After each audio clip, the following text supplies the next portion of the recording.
If you've been around on the channel for a long time, you have seen this Forester change from its stock form to what it is now. And over the last 3 years of modifying this Forester and building many other Subarus at Flat 4 Off-Road, I think I've found the best steps for modifying your Subaru from a stock form to a trail-capable vehicle. So today we're going to be talking about exactly that. I'm going to be giving you the first 3 modifications you should be doing to your Subaru to get it ready for your off-road and overlanding adventures.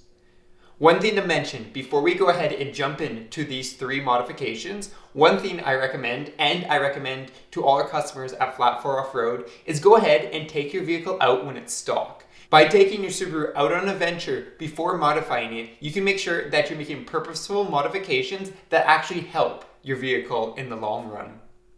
So with that being said, let's go ahead and jump into the first 3 modifications you should be doing to your adventure Subaru.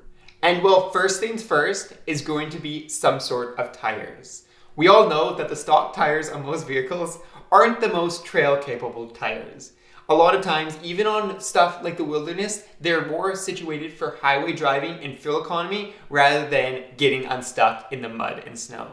So with that being said, the first thing you should be doing when modifying your Subaru is looking at some tires, particularly all-terrain tires. Because our Subarus are a little bit of a lighter vehicle, you don't need to be looking for LT tires or light truck tires. Look for something that is P-rated or passenger car rated. This will ensure that when you air down, you actually get that sidewall squish unless you're carrying a lot more weight. If you are carrying a lot more weight, then that's when you start getting into more and more modifications. But for your first modification and your first set of tires, look for some AT P-rated tires. Particularly here in Canada, we like the snowflake rated tires so that we can keep our all-terrains on all the time. Personally, I'm a fan of my Toyo Open Country AT3s. They do surprisingly well in the mud and in the snow. They also don't make a lot of road noise and have pretty good characteristics on rough and rocky terrain. Another good tire we've been hearing from our customers is the Falken Wild Peak AT4s. While they are a new tire, the ones we have put on our customers' cars have been great. And with tires, I'm sure you're asking what size? Well, this is kind of a hard one to answer because I don't know what you are driving on the other side of the screen. But most of the time, people will go up a size or 2 with their Subarus. And with that being said, let's go on and talk about the second modification for your Subaru, skid plates. Some people believe that skid plates on a build like this early into the build, isn't really necessary. But in my opinion, they're extremely valuable for protecting you against expensive repairs and keeping your fluid in your car when you're out exploring both what you and your car are capable of on the trail. And when we talk about skid plates on Subarus, usually there's 3. There is the engine, transmission, and rear differential. Most common is the engine one, and that's because when you're on a trail and you hear that skid plate start hitting stuff, you know you're going to have to proceed with caution because of the rest of the stuff behind you might also be hitting.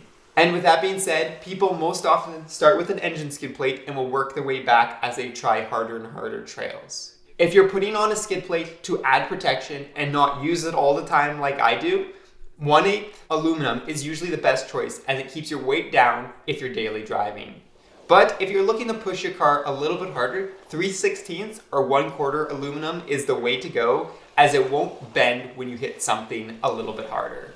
And well, with that being said, we're on our third and final modification, a lift.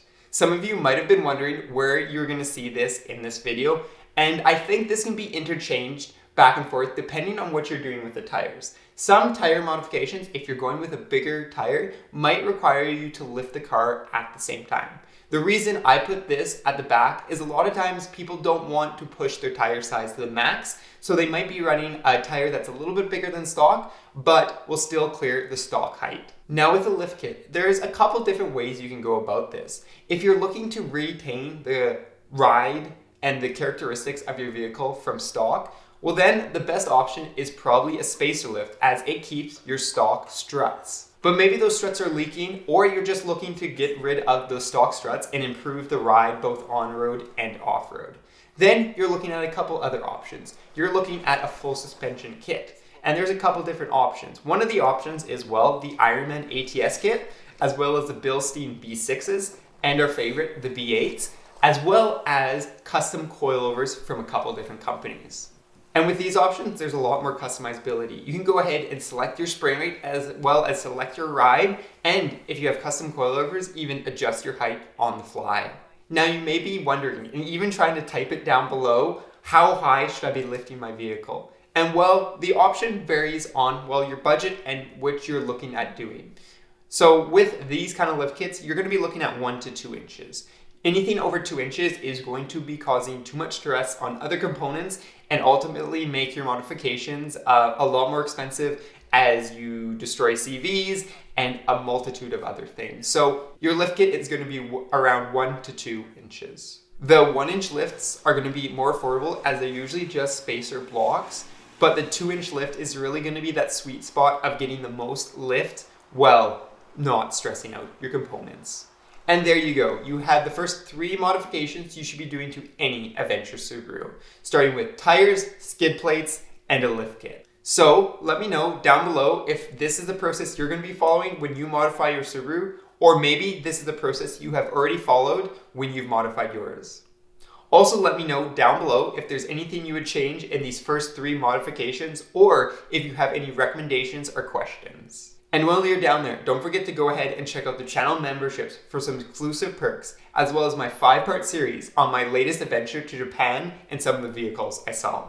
And if you're in Canada, don't forget to go ahead and check out Flat for Off-Road, where we can help you build your adventure-ready Subaru. So that's going to be it for today's episode, so I will see you guys in the next adventure.